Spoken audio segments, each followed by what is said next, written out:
प्रिय भाइयों और बहनों, स्वागत है आपका अपने इस YouTube चैनल पर। भाइयों और बहनों, आज मैं नवरात्रि के तीसरे दिन माँ चंद्रघंटा के बारे में आपको जानकारी देने जा रहा हूँ। इस दिन माता के तीसरे स्वरूप की आराधना की जाती है। माँ दुर्गा का ये लोकप्रिय अवतार है जिसकी पूजा वैष्णो देवी में की जाती है। शास्त्रों के अनुसार माँ चंद्रघंटा को हिंदू धर्म में अधिक महत्व दिया गया है। इनकी साधना से यहाँ एक तरफ तो मन को असीम शांति प्राप्त होती है, तो वहीं दूसरी ओर इस खास अवसर पर इनकी साधना से जातक का मन मणिपुर चक्र में प्रविष्ट होता है। ज्योतिषियों का मानना है कि माँ चंद्रघंटा की कृपा से अलौकिक वस्तुओं के दर्शन होते हैं, दिव्य सुगंधियों का अनुभव होता है तथा विविध प्रकार की दिव्य शक्तियाँ सुनाई देती है। यह क्षण साधक के लिए अत्यंत सावधान रहने के होते हैं। अब आप इतना तो जान ही चुके होंगे कि आज मैं आपको जो भी जानकारी दूंगा, पूरी की पूरी जानकारी देवी माँ के तीसरे स्वरूप माँ चंद्रघंटा के बारे में ही देने जा रहा हूँ। शास्त्रों के अनुसार माँ चंद्रघंटा की आराधना से साधक में वीरता और निर्भयता के साथ ही सौम्यता और विनम्रता का विकास होता है। ये देवी कल्याणकारी हैं। माँ चंद्रघंटा व्यक्ति के मन पर स्वामित्व रखती हैं। अगर माँ चंद्रघंटा के रूप की बात की जाए तो माँ के इस रूप के मस्तक पर घंटे के आकार का आधा चंद्र है, इसलिए इस देवी को चंद्रघंटा कहा जाता है। इनके शरीर का रंग सोने के समान बहुत चमकीला है। मित्रों, अपने इस रूप से माता देवगण, संतों और भक्त जनों के मन को संतोष प्रदान करती हैं। माँ चंद्रघंटा अपने प्रिय वाहन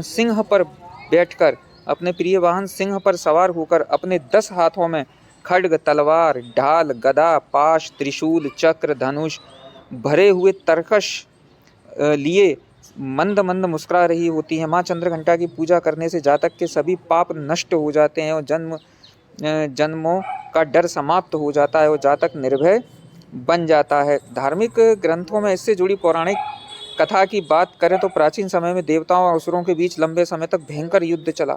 असुरों का स्वामी महिषासुर था और देवताओं के स्वामी इंद्र थे। महिषासुर ने देवताओं पर विजय प्राप्त कर इंद्र का सिंहासन हासिल कर लिया, स्वर्गलोक पर राज करने लगे। इसे देखकर सभी देवता परेशान हो गए और इस समस्या से निकलने का उपाय जानने के लिए त्रिदेव ब्रह्मा, विष्णु और महेश के पास गए। देवताओं ने बताया कि महिषासुर ने चंद्र, सूर्य, वायु और अन्य देवताओं को अपने वश में कर और इनके अधिकार भी छीन लिया और उन्हें बंधक बनाकर स्वर्गलोक का राजा बन गया है। देवताओं ने बताया कि महिषासुर के अत्याचार के कारण अब देवता पृथ्वी पर विचरण कर रहे हैं और स्वर्ग में उनके लिए कोई जगह नहीं है। ये सुनकर ब्रह्मा, विष्णु और भगवान शंकर को बहुत गुस्सा आया। तीनों देवताओं के गुस्से की कोई सीमा नहीं रही। गुस्से की वजह से ये तीनों के मुख से ऊर्जा उत्पन्न हुई और देवगणों के शरीर से निकली ऊर्जा भी उस ऊर्जा से जाकर मिल गई। ये 10 दिशाओं में व्याप्त होने लगी। तभी वहाँ एक देवी का अवतरण हुआ। भगवान शंकर ने देवी को त्रिशूल और भगवान विष्णु ने चक्र प्रदान किया। इसी प्रकार अन्य देवी देवताओं ने भी माता के हाथों में अस्त्र शस्त्र सजा दिए। इंद्र ने भी अपना वज्र और ऐरावत हाथी से उतरकर एक घंटा प्रदान किया। सूर्य ने अपना तेज और तलवार दिया और सवारी के लिए शेर दिया।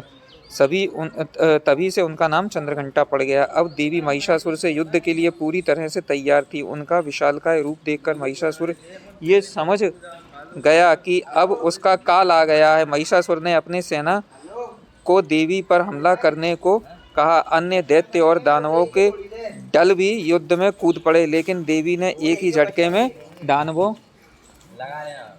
का संहार कर दिया। इस युद्ध में महिषासुर तो मारा ही गया, साथ में अन्य बड़े दानवों और राक्षसों का भी संहार माँ के हाथों कर दिया गया। इस तरह माँ के सभी देवताओं को असुरों से मुक्ति दिलाई। बताते हैं कि इसमें पूजा कैसे की जाती है। सबसे पहले नहा धोकर घी का दीपक जलाएं और फिर कलश में गंगा जल मिला लें।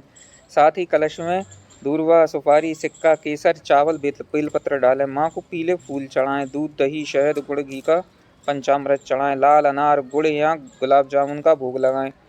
साथ ही 21 रुपये की दक्षिणा या जो आपको ठीक लगे उतनी दक्षिणा चढ़ाएं। माँ के इस रूप की पूजा करने से नौकरी, बिजनेस में आ रही परेशानी दूर होगी। साथ ही घर की सभी क्लेश भी खत्म हो जाएंगे और आप एक बेहतर ज़िंदगी जी पाएंगे। इसके अलावा देवी चंद्रघंटा के निम्न अचूक मंत्र का जप करें। मंत्र इस प्रकार है मित्रों की दारिद्र दुख भय हानि का तुदन्या सर्वोपकार करना है सदा रुद्र चित्ता।